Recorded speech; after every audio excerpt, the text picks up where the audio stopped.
Hello, everybody. Ella J here on behalf of SEScoops, and today I'm joined by your five-time and brand new Impact Knockouts champion, Hardcore Country, Mickie James. Mickie, how are you today? Oh, I'm so good. So good. How you Of doing? I'm fantastic to be Good. speaking with you, Miss Ma'am. I mean, Come first of on. all, congratulations on your big win at Hard to Kill. Thank Obviously, you. you defeated Jordan Grace to keep your career intact and become the brand new Knockouts champion, now a five-time champion, 11-time world champ overall. So that's an incredible feat in it Thank of you. itself. But I know you've had some time to take in that emotional moment now. It's been about a week. So, I mean, how are you feeling about it? And of course, your performance in the match overall. Um, it's not often that I'll look back at a match and I go like, okay, I was happy with that. I was happy with that. It was a battle. Like I felt like I just started to feel normal a few days ago. And then we obviously just had, tapings again, but I was like walked in there. I was like, I just started feeling normal yesterday. 'Cause we went to war. I knew it was I knew it had high expectations, like a lot of people were excited for the match. I was excited for the match. I'd never been in the ring with Jordan before. Um, and obviously I've watched her and she's so impressive. She's was a dominant champion and I knew that this match, um, I wanted to give her the best of me that I had. I certainly uh didn't want to disappoint her and I don't think that she wanted to disappoint me. And it was just a lot. It was a very emotional night, I think for myself and for her and for everyone. It was yeah. Especially for Tara, Lisa Marie Barrett, too, in the ring. Please. I know. I know. And it was so amazing that she would come all the way out there to be out there for that match and for that moment. But yeah, backstage, she was emotional all night I long, I know which her, is and I so know. amazing. Yeah, I mean, it's amazing that, you know, they often say like, "Oh, you don't this isn't about friends, this is about business and all these things." And I go, "Well, yes, it is business, it is those things, but I've made some of the best friendships of my entire life with this from this business and people that I genuinely care about and care about their well-being and that call and check on me. Sometimes more than just, your family or whatever. Like it's amazing and I respect her so much and she's done so much in the industry and sometimes I just don't think she gives herself the credit that she truly deserves and I just love it when there's those moments of people show her, and there's some other stuff that she ends up doing, you'll see, with Impact, but it was just a really amazing weekend and to see, people kinda come to her and ask for her opinion and her advice, and when she did this, like, seminar, and I could see in her that, like, it's so important to know that, like, the your experiences, or your knowledge and all that is not only welcomed, but, it meant something, and it made a difference, and I think that, um, it's crazy because she's done so much and she's so amazing, and, like, when I say that, I go, like, I think this sometimes the business has the tendency to do that because we hold ourselves to such high standards because you wanna be the best and you're always kind of, like, testing yourself and, but sometimes you have to take those moments to recognize, how amazing you are sometimes. And And right back at you. You are amazing. We love Tara, Victoria, Lisa yeah, Marie. She goes by a million, not really names, just three. But just 3, obviously, just yeah. just obviously a All the big same part. as her personalities. That's true. That's true. We love you, Lisa, though. We promise. We promise. Oh, the best. But obviously, a big part of that match was also your entrance, obviously, which was Mm. evidently inspired by your Native American roots. So, can you kind of explain the process of putting that together and what prompted you to bring it out specifically for Hard to Kill? Um, I felt, if there was any match, I've always wanted to be able to, pay homage to my native roots and do it in a respectful way, and also just the awareness of indigenous culture, um, and the fact that I asked the chief, if they would be willing to come down with the tribe and do the dance and that whole planning of, like, the what song it was gonna be and where, he and Jody came up with pretty much the song that was like a powerful kind of warrior song. But also the emotion and to like, you know, pay like, the homage to my Mattapanai nation and my tribe, especially now because they're just doing so many monumental movements right now as far as like getting the federal recognition and this new tribal council, which my mom is a part of. And she was out there in the crowd and like, it was just beautiful. And I thought if this is going to be my last match, then this is something I'd always wanted to do. And the fact that Impact, and I went to Scott with it, and I knew it was asking a lot to be able to do something like this. And it was so Impact doesn't do this a lot. Like they don't do entrances. It's like WrestleMania, you'll get entrances like that or these big events. Yeah. But Impact very rarely. They did the one with Samoa Joe.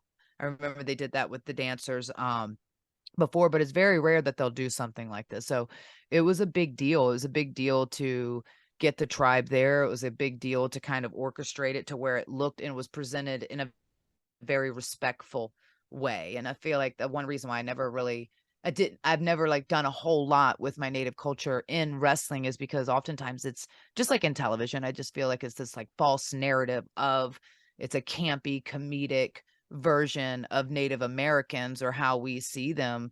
And we're very much alive today, and in society. And it's just important to me to spread awareness and, Yeah. some love. I mean, Yeah. you're a Native American Music Awards Hall of Famer. You've gotten multiple awards from that. We've seen Ella. at a WrestleMania a couple years ago. Obviously, you had your headdress, I believe, and all of that. So you've teased it a little bit, but this was Yeah. really the first time that you were full on incorporating it into wrestling, which was really cool to see.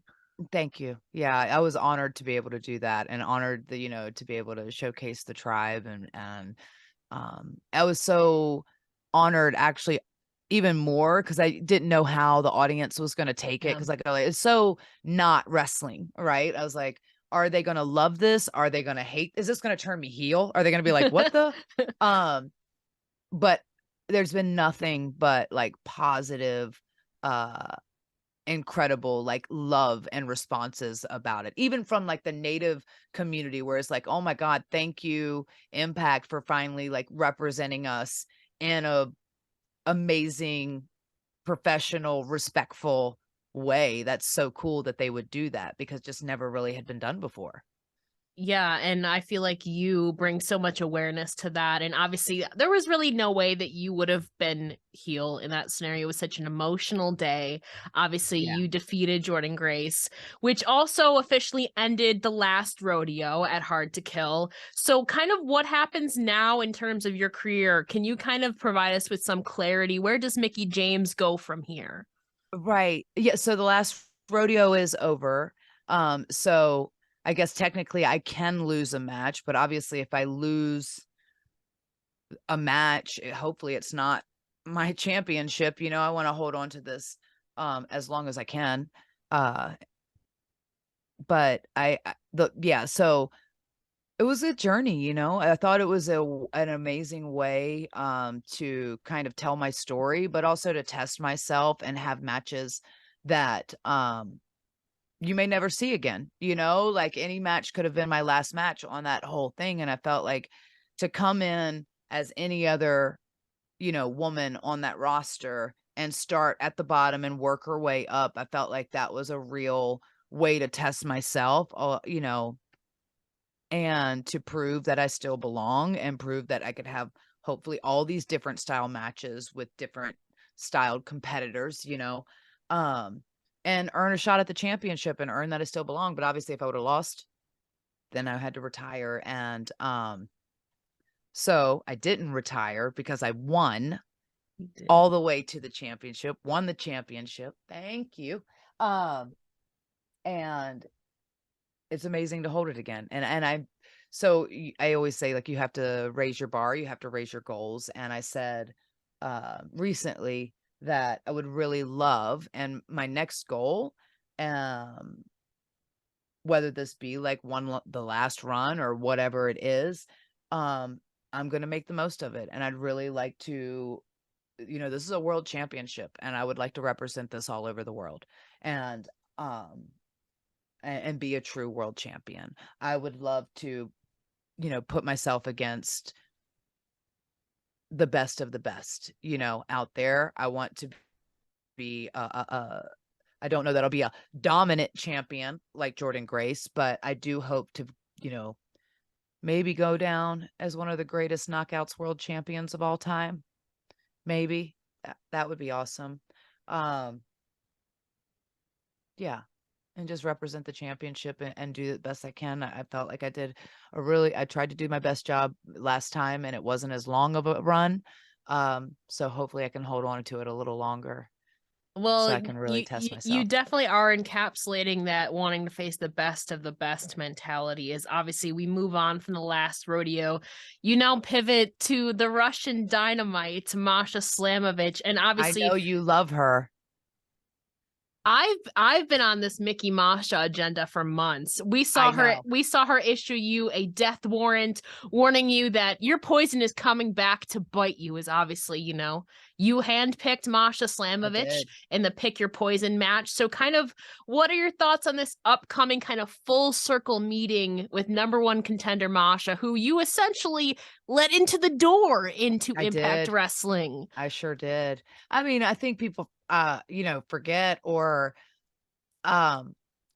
this goes back to Empower Yeah. when I had her, you know, when I invited her to Empower because you, Ella, actually are the one who said you should take a look at this girl as I'm going through it. I'm like, I'm trying to find stars, like women who are going to be the next stars. Who are these women? And I remember we talked about all kinds of women and I went and when I say that I went through and like looked them up, Oh, I know you watched their did. matches, watched their highlight reels and they don't know a lot of this. And even when I, you know, opened the doors for people to send stuff to me, like I did try to watch everything.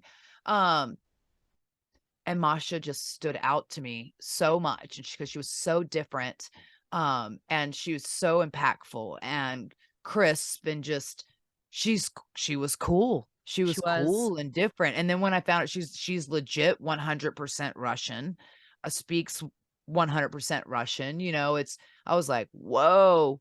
And then to bring her to Impact Wrestling, which I didn't expect her to get offered a contract that night, you know, but to get brought to Impact Wrestling in that Pick Your Poison against Deanna, because obviously Deanna and I are Your besties. we're fight forever friends. That's true.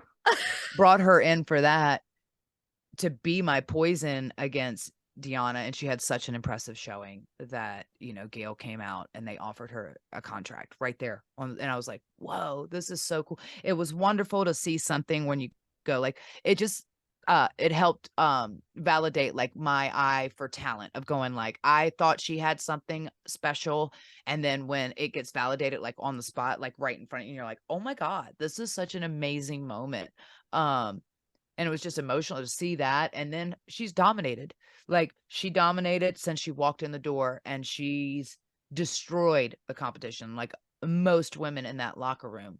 She was undefeated for Except 10 months. Yeah. yeah, except Jordan Grace Mm-hmm. because Jordan Grace beat her. Yeah. And who beat Jordan Grace? Ella. You did. I did. So if Jordan can beat Masha, I can beat Masha. Now, I do have a counter to that. And Okay. to show that I'm not showing favoritism. On the 2022, you may already know this, on the 2022 PWI Women's 150 list, you placed number 15. Masha Slamovich placed number 14. Mm-hmm. Mm-hmm. So technically, I mean, I feel like there's 14 people hmm, that I'm hot at.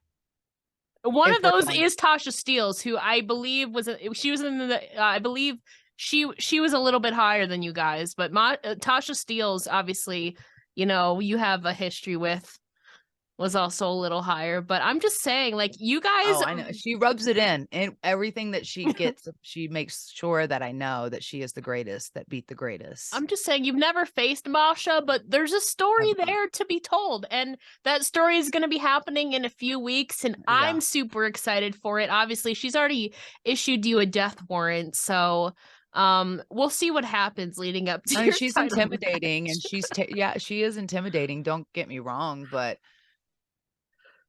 I like head games.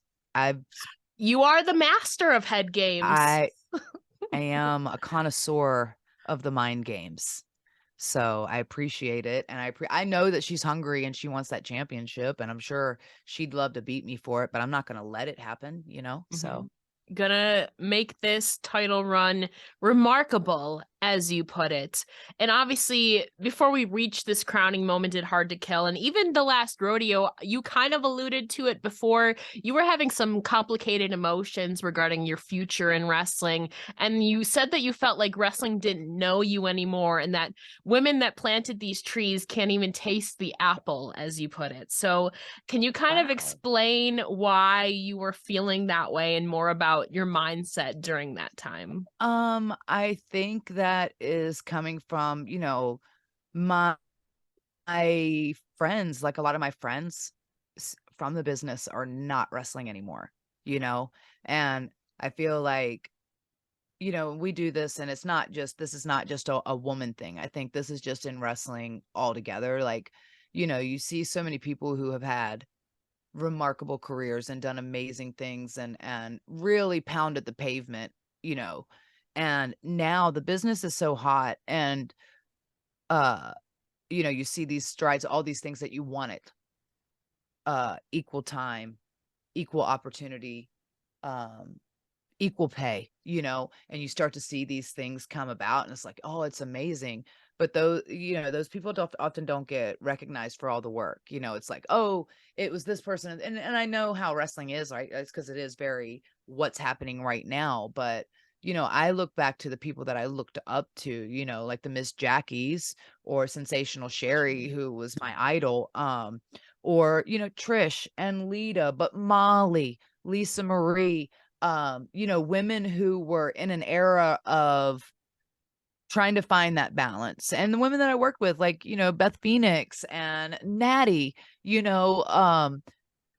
have stood that test of time and had to do a lot of that stuff that we kind of go during that Divas era or whatever we want to call it, and had to do a lot of those matches, but all the time trying to go like, okay, this is what it is and this is what we're going to do and what we're being asked to do. So we're going to make the most of it, but also we're going to start changing the way that they look at women's wrestling. So then maybe the next generation doesn't have to do this and they will get those opportunities and they will. So it just, I like to always acknowledge the pavement, because you can't build a foundation without it. You can't build a house without the foundation, I should say.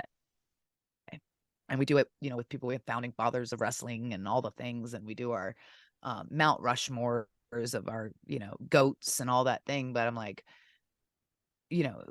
when you look at the history of wrestling of like, oh, the Mildred Burks, who was pounded, and she was the first woman to ever like main event for the women's championship. Like, that's a wild thing to know that like that happened in the 50s. Was it the 50s? And then they disacknowledged her as the champion for a long time. So a lot of her history got erased and it's only kind of just now being brought back to light. So it's just, I don't know.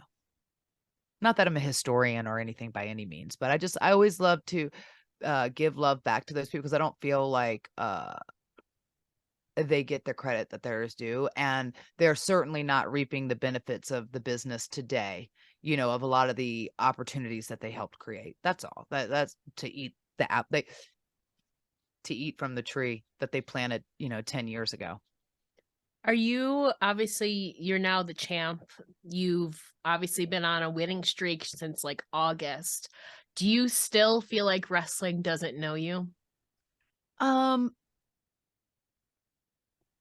Yeah, no, I don't feel that. I feel like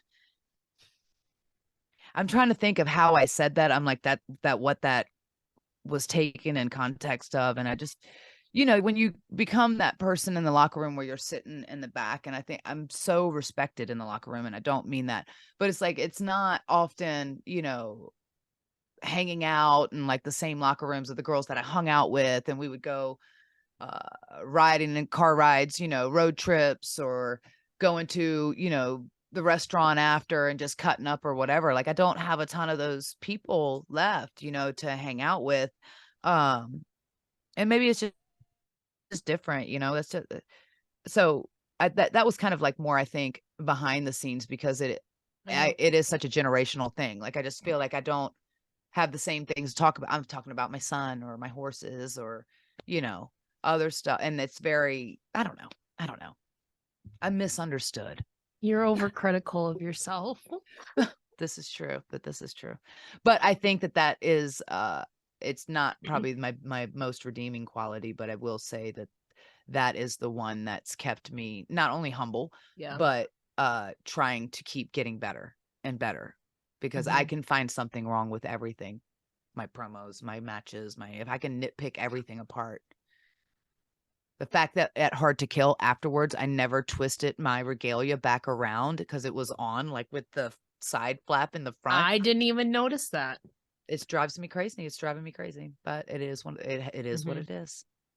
But I feel like that's obviously the last time we were talking about like kind of what's landed you to this success. And that's been obviously a lot of perseverance. And when you came into wrestling in 1998, your goal was to leave wrestling better than you found it. So at this point, obviously you're not done quite yet, but do you think that you've accomplished that goal?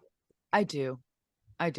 Not me alone, obviously, but hopefully I feel like I've played a part in that and making it better, like, obviously I feel like there's been a lot of us, but I'm grateful for my career and I'm very proud of my career. And I don't even, aside from, that's why I go, like, what else do I have to prove? And I'm like, the only thing left I have to prove right now is that I'm a worthy champion and that I can, defend this championship and hopefully have some of the greatest matches of my career while I'm doing it against some of the greatest opponents out there. That would be cool.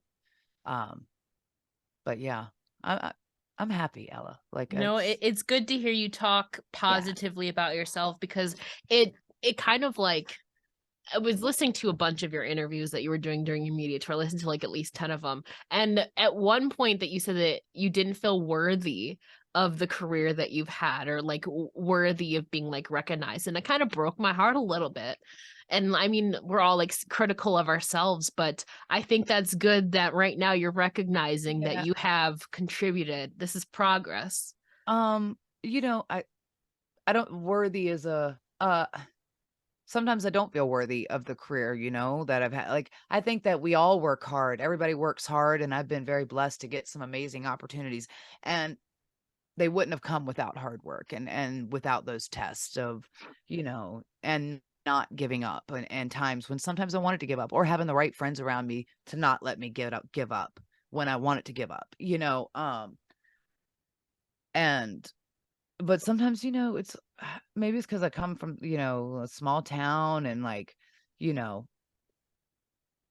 nobody's rich, or there's people struggle, and it's hard. It's hard when you get so blessed, and it's obviously what the purpose as to why you did it, so you could take care of those people that you love. But it still sucks to see them struggle sometimes. And some, you're like, well, we're come from the same thing. We're cut from the same cloth, or we're all the things. So why is it that I've been so blessed and maybe they haven't, So I think that's, a lot of it too. I care about people. I care about people. I care about people that I love so much, and the people that I don't love, I care about them too. I do. But I feel maybe not as much, but I do. Fair. I feel like that kind of goes to the whole scope of like perseverance that we were talking about the last time that me and you had chatted. And obviously you yourself have had so many trials and tribulations. You've had some highs and lows. So maybe, I don't know, personally or professionally, because perseverance, I feel like, is just the theme of your life. Is there been one instance or something that you really feel that has challenged you, that you pushed through? Oh God, so many. I mean, that's what life is. Yeah. Those are those moments. Like I always say, you're presented in life, and this journey that we go on. You're always presented with, there's going to be like game-changing moments in your life.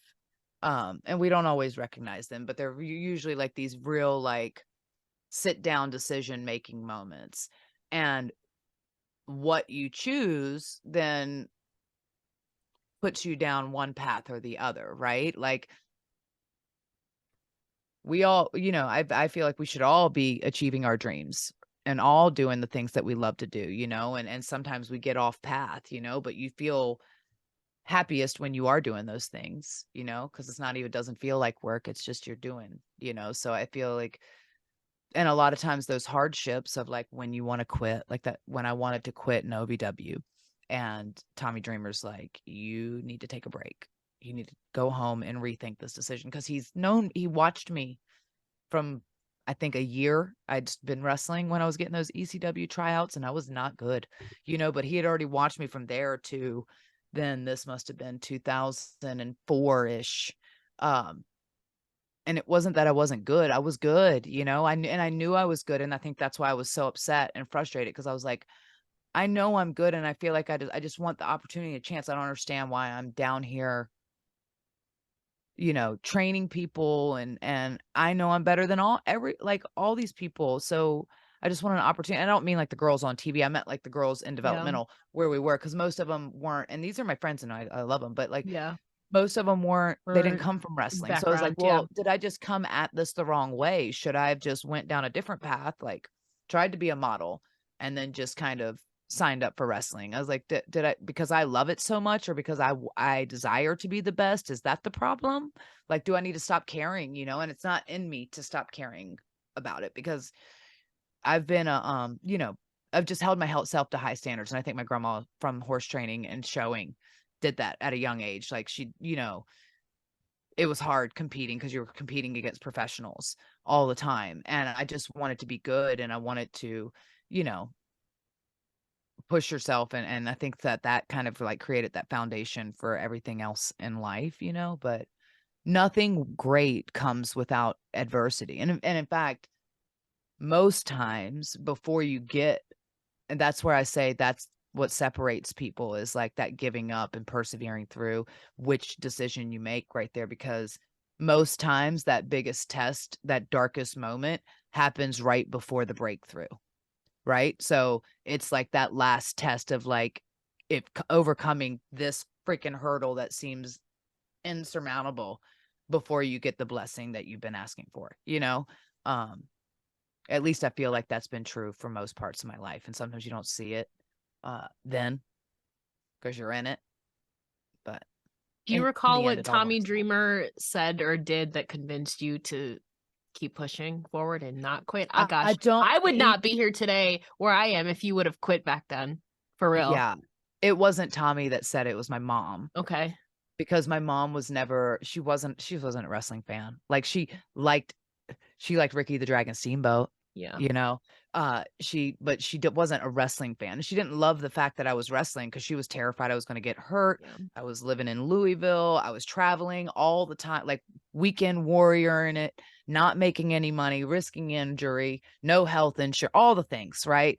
Until I got signed. But even then, it's like, I think at that point I'd been so committed, and she had already tried to not talk me. She had asked me if I'd thought about other things, maybe I should consider other things or whatever, prior to getting signed, like in developmental, just more because she would see how disheartened I'd get every time I'd do a tryout and I'd get a no, or they'd never call me back. And I'm just like, oh, um, and she didn't, want me to, I guess, feel bad or whatever. And she just, being smart, think about other things. But when he told me to go home, which was on the sly, like, he didn't tell my boss that he was letting me go home for a couple weeks. Like, we were going home for Christmas break anyway, so Yeah. that was usually like 2 weeks. So he let me go home about a week and a half, 2 weeks early. So I ended up being home for almost a month. And I was so homesick because I hadn't been home for like, I don't know. It was the longest I'd been away from my family. I hadn't been home for like 2 years. But it was her that, like, as we're sitting there and we're talking, and she's like, about why I'm back early and like why I'm staying so long and stuff. And I'm just like, and she's the one who said, I may not have loved the idea of it but I see how much you love it. And she goes, and I watch and I see, and she goes, you shine out there and you are so good. Please don't give up now. Like, don't give up when you're almost there, because you'll regret it the rest of your life. She goes, I never went after the things that I love. A lot of us don't even have the courage to do it. And you had the courage to go do that. Please don't give up now. Just see it through. If they let you go, they let you go. You can do a million other things, but don't quit. Don't quit on it. And I was like, okay. And that's really what it was. My mom, who I didn't, because she was never like wrestling, like, you know what I mean? My dad was, because he was the wrestling fan. Yeah. But even my dad at one point was like, you might want to consider something else, like, yeah. Cute. But you kind of talk about, we were talking about you feeling worthy at times, unworthy at others of your career, but a lot of people would agree that you've had a pretty Hall of Fame worthy career. So regardless if this happens or not, it should happen. If you could choose the song for your own Hall of Fame package right now, other than your own, other than one of your own, oh man, what song do you feel maybe perfectly encapsulates or represents your career? Oh my God. The Johnny on the Spot. I have no idea. It's a country song. Who are we kidding? I don't know. Who knows? It might be a soulful song. I don't know. Yeah. I don't know. God, that's a great question. And I have no clue. I have no clue what song to do. Maybe Great Balls of Fire, which is a horrible answer. So, goodness gracious, great balls of fire. And then I could just come out like this. Yeah. I have no clue. I'm going to have to think about that, because I've never been asked that question before. Whenever I hear Hall of Fame by the Script, all I think about is you now, because like there's been, people make like music videos or like tributes, whatever. There were so many of them with that like correlated with you. Whenever I hear that song now, I just instantly think of you. Oh, I love you. Thank you. I feel like that would be a go-to for most people, is that song, I'm really gonna have to think about this. Okay. This is also why I'm not good at game night, like trivia, because it's not even trivia. I have it's you picking. It's not even true or false. One, I'm not quick, like snappy answers, and they're long-winded. Is there anything by Dolly or Reba? Yeah, I mean, I'm just trying to think of your music taste. I mean, I love everything. I do love everything. Yeah. Although I don't envision you listening to Screamo. Don't listen to, okay. Because you don't like scary stuff. I don't listen to everything. So that's a lie. I don't listen to death metal. Yeah, I don't either. I don't listen to, no offense, guys. I don't listen to too poppy kind of stuff. Too poppy. Not like, you don't like the artist Poppy? Wow. That's she's the a headline. singer. No, not her. No, not her specifically. I'm kidding. Not her, but like super, like kids music. Like, what is it? Like not like K-pop. It's I mean, because I don't really she listens to K-pop. It's because she listens to kids music every day on the television, guys. I do. I listen to a lot of children's music, actually. Yeah. And what else don't I listen to? Any of that, like super heavy, anything that's super heavy or super campy, I don't really listen to it. I listen to a lot of singer-songwriter stuff. I'll let you off the hook for this one, but yeah, I mean, maybe Purple Rain by Prince. Maybe. That would be beautiful. Doesn't make sense, but I love it. But we are on the topic of songs and music. I did hear you recently laid down 2 new songs for your upcoming album. So can you share the vibe or maybe sneak peek of those? What's the vibe of those? Yeah. Well, so, I've been working on like collecting, recording. I know you for a long time now. I know. I've been writing, and because I really wanted to like, and I wanted to put out this like full album of just songs that I wrote. And I may do it in vinyl, or something like that, because people don't really buy CDs anymore, but they'll buy vinyl. Yeah. but I'd wrote this veteran song with my guitarist back home, Buck, a while ago, like a long time ago, actually. Um, and we've played with it and talked about doing something. So I want to put that song out maybe closer to like Veterans Day or Memorial Day, maybe. And I'd really love to have it like where it goes towards the veterans, like a portion of the proceeds Yeah. goes towards veterans and finding whatever charity that is. But it's a beautiful song. It's a very powerful song. It's a very like American song. Um, but then the other song is a song that I wrote with Jake Hill, who is a wakeboarder, but also singer-songwriter. And he's here in Nashville as well. Um, but it's called Sandbar Sunsets, and it's like this beachy, fun, cute, like fun summer song. You're pretty So boho that'll probably be, yourself. yeah, it's not in my it's not a song that I would typically. It was easy to write. It was Yeah. fun to write. He's awesome. If you're not following him, you should go check him out. He's awesome. But it wasn't in my wheelhouse of songs that I typically write, but it's really cute. It's a really great, like, fun summer song. Like, totally at the beach, hanging out, just chilling. Yeah.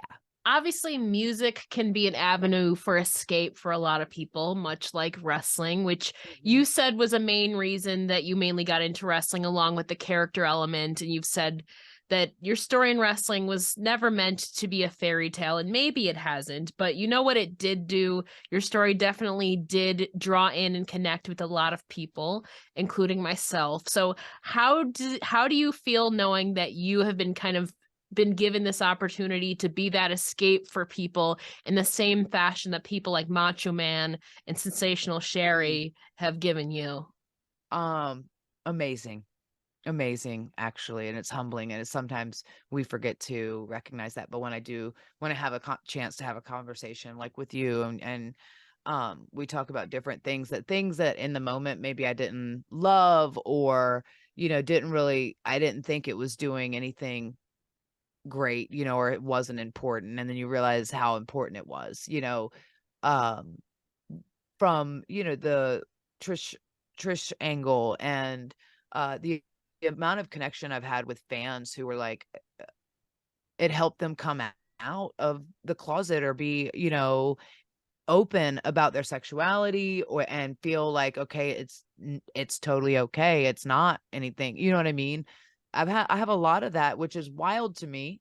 But then I go like, wow, that's you know, and these are people who were fans at a very pivotal time of their lives in that like, high school where you're trying to figure out who you are and trying to figure out your identity and what you want to be and who you want to be, more importantly, and what you want to represent, and the fact that you can empower someone to just be okay with being themselves is amazing, because we all want that. We all want to be okay with just being ourselves. And then when we were talking about like the Piggy James angle, and I talked to Michelle on On Gaw Gaw TV, recently, yeah. we talked to Gaw, and that was a really difficult storyline for all of us to do. I think we all struggled internally. But we recognized that it was doing good business. It was gauging lots of heat for them. And it was really resonating with a lot of people, and you told me how special that was. And I was like, wow, because, you know, you don't always appreciate that while you're doing it, especially if it's something that you're like, oh, I hate this or I feel like I'm being attacked or I feel like, but then when you take those moments and you're like, I've always been say, we don't always get given creatively what we love, but that doesn't mean that we can't make it the best that it can be, right? Like sometimes you got to take crap and turn it into gold. And, you that's the difference maker. Like, are you just going to let it be crap or are you going to make it gold? And so you just try to make it gold. And then everybody And wins. then you did that. You did that. I love you. No, You made it yeah, gold. it's really cool. It's cool, man. And a big part of your story too has obviously been in Impact Wrestling, where you just completed your 200th match for the company at Hard to Kill. And How many even did I win? I should have looked Probably that up. 50. That's a good I'm point. joking. I'm I don't joking. know, but that doesn't matter. It just Even while technically you have been a free agent for the last 18 months, you've chosen to stay loyal to Impact Wrestling. So can you kind of explain what entices you to stay in Impact? What makes you keep coming back? I feel, I mean, Impact is my home. I think a lot of people feel Impact is their home, or it's certainly a home for them, because we have, you look at the people that have come through that roster over the last 20 plus years, you know, the amount of people who have gone on to have like great success and who have had major success within Impact, you know. Um, but they gave me my first chance, you know, they really did. They gave me my first chance.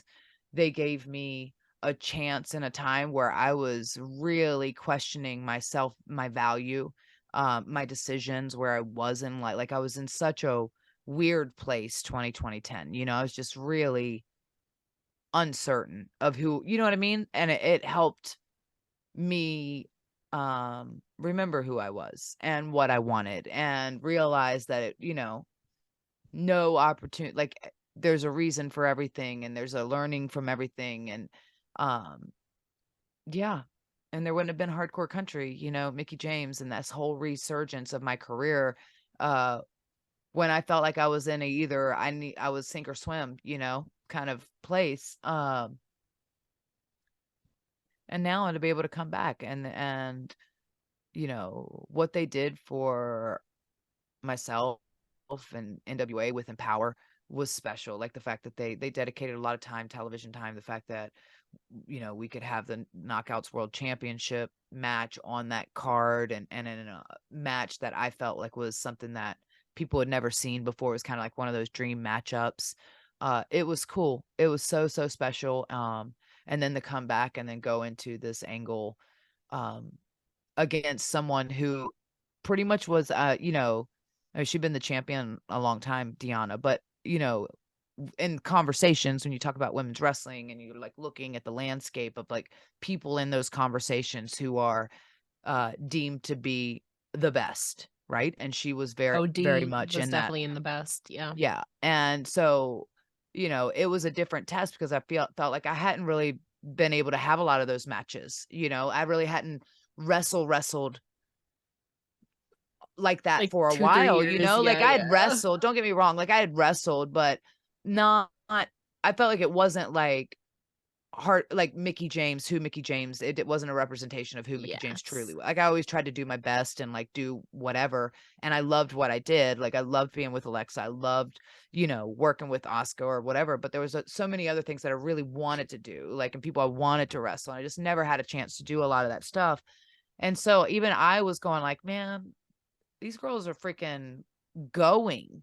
Like, I don't know if I can keep up. So to be able to test myself against someone like her, and um I just think that, you know, we may not love each other on television, but in that ring, like we have incredible, incredible chemistry. And I have a lot of respect for her as an opponent, as a talent, um, because she is one of the best. She is one of the best. You She know, that is. she's earned that. And so, oh, yeah, I mean, it's amazing. And they have a lot of faith in me, and they trust me, and I trust them.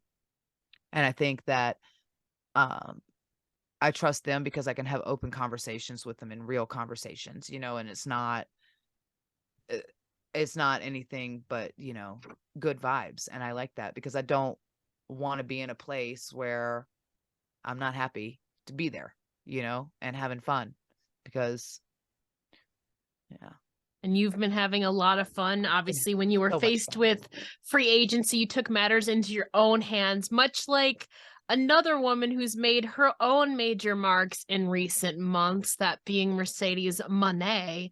Ooh. Moné, formerly Monet, known baby. Moné, formerly known as Sasha Banks, obviously. So I'm interested to hear your thoughts on her journey and moves these last 7 to 8 months post WWE. Um, I'm excited for her. I think, you know, I've said this, the world is her oyster. She can literally do whatever she wants. Um, I think any company would benefit from having her on their roster. She's a star. And the fact that she doesn't need to be on a roster, because she could go act, or she could go do a lot of things.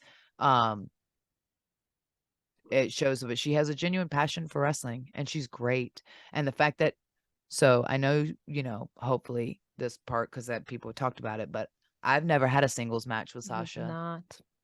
And I would really, really love to have a singles You're match technically with both Mercedes. free agents, guys. You're We both are. technically free We could agents. just book it at my house. I'll text her the Bard? address. I'll set up I don't the know if ring. that's really her style. I'm just gonna say, but I know she loves you, so you might be the exception. I love her. I have so much love and respect for her, and I think she's incredible. I'm excited to watch her journey. I really am. I'm excited because I feel like she has an opportunity now to do it her way, and she wanted to do a lot of things, and now she gets to go do them, and she can go test herself against whoever she wants to, and show up everywhere. That's what I hope. She shows Mickie up James everywhere. wants Come on over to Barnyard. Impact. Come on. Mickie James wants Barnyard Brawl with Mercedes Moné. That's the headline. We're just gonna have bales of Monet. Okay. Got to keep it safe in the bank. Hit him with that money bale. Oh my God, that would be amazing. interesting. That you heard it here first. That's my next T-shirt. It's gonna be it's gonna be like a bale of hay, but it's just a bale of money. Okay. A bale of hundies. Oh, okay. Do you think it'll sell? I mean, I'll buy it. So there you go. That's all that matters. You got one guarantee. I got one buyer. At Great. least one. But of course, I wanted to end today talking about someone who you kind of knew since the beginning of Ring of Honor. Obviously, you spent your early days there for a little bit. And, you guys also came up around wrestling the same time. I believe they debuted 2 years after you or a year after you. That being Jay Briscoe, who unfortunately very recently passed away, which I know touched you, obviously touched a lot of people. So do you have any fond memories or story with Jay or the Briscoes that you could share? Oh my God. I mean, I remember the Briscoes, and it's been so great to see them back, even like when they came to NWA or when they came to Impact, and just see them back out in the scene. But I've known those guys since they were kids, since early Ring of Honor days. I mean, obviously one of the greatest tag teams that's ever been, and them being brothers, I think really helped that because they just knew each other better than anybody else, and to watch them, like, it was so seamless and beautiful and just perfect, and it was devastating. I think it affected the whole wrestling community because you saw people from every company talking about it, of people, because this is a very full circle, wrestling is a very small circle sometimes, and we all have to go like through the same places and climb up the same ladders together, and you cross paths with a lot of people, and those friendships and those brotherhoods that you make along the way, you don't forget those. These are like, even though we're separated, doesn't mean that they're not important to us. And I think that it's sad. It's really, really sad because he was so young, and I feel like he had so much of a career left for him, but also he's leaving his kids behind and his wife, and it's just devastating. And I just lost my brother, my oldest brother, not too long ago in a car accident. So I think it was a reminder about that, and I called my family a lot and kind of spent some time home with Dee a little bit to reset. But I can't, who I'm feeling for is not just his wife and his kids, but his brother. Like, they've been a tag team their whole lives, not just in wrestling. Their whole lives they've been a team, and I'm sure there's a bit of, I don't know how he's feeling right now, or even, and especially how he's feeling about wrestling, but just I hope he's okay. It's sad. It's really sad. And it's sad too, because I'm like, God, that still felt like there could have been so many, there's so much more they could have done, and just whatever. Yeah, over 2 decades, but still only like 38 years old. The next day was Mark's birthday. I know. Which was even crazier. Heavier. It's, yeah. It's awful. It's sad. I know. It's sad. and just, we lose a lot of people, and obviously that's in life, we all lose a lot of people, but we get these reminders, and it's between Daphne and Ashley and Eddie, and all the list goes on, like people who are really special. And I just think that none of us want to be forgotten, but we certainly want to be, if we're going to be remembered, want to be remembered for being as amazing as we can be, right? So hopefully, and I feel that he's certainly going to be remembered that way, because he was amazing. I think so too. The outpour, obviously, AEW filmed like a whole tribute show to him, which I believe is going to be airing on Honor Club. So that's going to be something for people to look out for. And obviously, it's been nothing but love and support for Jay Briscoe and the family since his untimely passing. But Mickie, we are about all out of time here. Thank you so much for joining me here today. Obviously, before I let you go, can you please tell the listeners where they can find you on all your social medias? Yeah, you can just go to mickiejames.com, and everything is listed there. From Twitter, Instagram, Facebook, TikTok. Not very good at it, but you're I welcome try. for that, by the way. Thank you. I still need help. It's not, I struggle. The struggle is real. I'm not a TikToker, but I try. Yeah, and God TV. Yeah, go to godtv.com, so that way you can come watch myself and Lisa Marie and SoCal Val every Wednesday. And Legacy and listen on Subs. Busted Open. Yeah, and Busted Open every Wednesday. And she's got new music, and she's going to be coming out with an autobiography in probably 10 years. Oh, God. If we're lucky. Yeah.